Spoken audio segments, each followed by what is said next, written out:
Welcome to another episode of 9to5Mac Weekly, where we pretty much film on a different camera for every episode. I am your host, Miles Somerville. Let's get into the news. New rumor on the street suggests that Apple's going to hold a launch event in March, mainly for the upcoming iPhone 9/SE2. The report doesn't give us that much specificity other than the tidbit that it should be taking place in late March, and then the new iPhone should actually be released and available to buy in early April. And there have been plenty of reports for other new hardware as well, like the high-end over-ear Bluetooth headphones, the Apple AirTags, and the new scissor switch keys MacBooks that are supposed to come out this year. These are all devices that could launch at this event, and dropping this much stuff at once would definitely keep everyone, especially us over here at 9to5Mac, pretty busy. And given Apple's previous track record, a March launch event seems pretty plausible, and if so, we should definitely start seeing the press invites going out to people pretty soon. I'm probably not going to get invited, but it's whatever, I guess. Speaking of iPhone 9 stuff, you might have seen this video as it's been going viral on the interwebs the past couple of days. Take a look.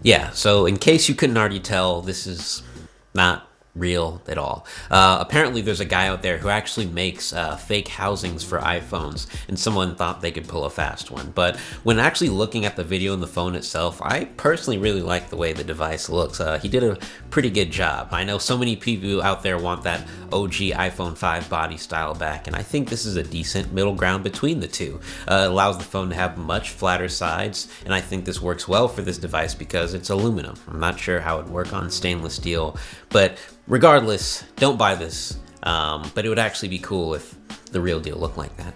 We've got even more factory/production updates coming from Apple. Apple's reportedly started the process of transitioning its AirPods, iPad, and Apple Watch production from China over to Taiwan due to continued coronavirus delays. Apple's apparently trying to gradually increase production in Taiwan while still maintaining cooperation with Chinese suppliers. Apple said that they're trying to prioritize maintaining the welfare of everyone involved in the supply chain process, and while moving to Taiwan isn't the ultimate solution, it'll definitely help Apple meet supply demands for now. This time of the year is pretty critical for Apple as they've got a bunch of new products in development for this year, so hopefully this virus gets emitted soon so things can kind of be back to normal. I think everybody wants that right now.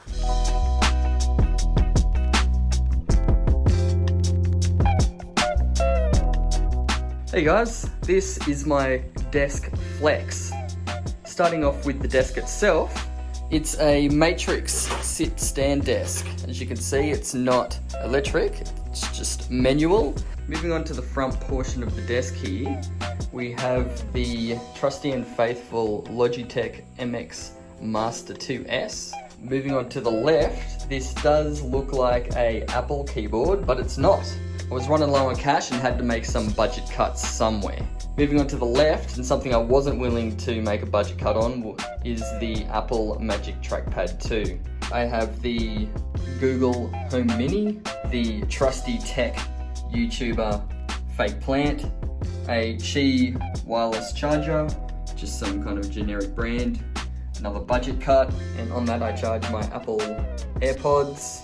They're really comfortable to use when I'm editing video. When I want to get really surgical with audio editing, I have my Biodynamic DT770 Pros. These are about 10 years old. I kind of need new ones, and they go into this universal audio arrow. We have the Samsung T5. Up behind here, I have the WD My Passport. I think this is about 1 terabyte. And I'm also using the Hyperdrive. I just actually ordered the Hyperdrive 2.0, which will be amazing because, as you can see here, I'm running out of spaces. And this here, actually, very early on, it kind of broke on me, so I can't actually use the Thunderbolt port. Then we have the 2016 15-inch MacBook Pro, and plugged into that we have the LG 27U500 27-inch 4K monitor. Moving around to the back, It's just a dual monitor, and I just got the modification on there so I could hold the laptop. So thanks guys, that is my desk flex for 2020. Yo, Gabriel, awesome setup. I think there's definitely a lot of things in there that inspired me. I love how you have that keyboard that looks totally like an Apple keyboard, but it totally isn't one. Save money, live better for sure. One thing I suggest, maybe you want to upgrade in the future, is just having a docking station that you can kind of have just like one cable to plug in. I see that you've got all 4 Thunderbolt ports on your MacBook occupied. I'm sure that's got to be a little annoying when, like, you know, taking it home from work or whatever and setting it back up on the desk setup. So eventually maybe you could cop a, you know, some sort of docking station that kind of get an all-through-one sort of solution. But otherwise, awesome setup, super clean, cable management, goals.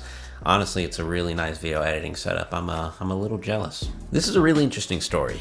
Twitter's actually testing out a new feature that can supposedly label and point out fibbery and fake news from public figures and politicians. And if Twitter decides to stick with it, we should see this officially arrive as soon as next month. Twitter confirmed with NBC that it's currently testing the feature, but they're not sure if they're going to roll it out for all users or not. And the whole point of Twitter doing this is to delegitimize a lot of BS thrown out there by Twitter trolls and give the truthful more control of the narrative. There isn't much detail on how this new feature actually works, but I'd assume it's just based off of machine learning technology, and adding something like this is really going to alter the overall dynamic of the platform. But firstly, let's see if Twitter actually goes through with it or not. We've talked a little bit about the upcoming iPad Pro update, but Digitimes is hinting at a potential March reveal date for the new 12-inch version of the titular tablet. A report from Digitimes says that the new Pro is supposed to feature a rear-facing triple camera setup similar to what we've got on the iPhone 11 Pro, and a 3D time-of-flight sensor. I don't think we really need that triple camera setup on an iPad Pro, but if they're not going to make it more expensive, then I guess it's perfectly fine with me. Having those 2 extra cameras wouldn't hurt for those 2 times I'm going to use it. And as far as the 3D time-of-flight sensor implementation, I think that's definitely something that Pro users are going to take advantage of, especially for augmented reality scenarios, but I guess we'll have to see how Apple actually innovates upon that tech for the iPad. That's going to be about it for the news this week. We've pretty much got one more week left of February, so as March approaches, things are definitely going to start heating up. March Madness as they call it.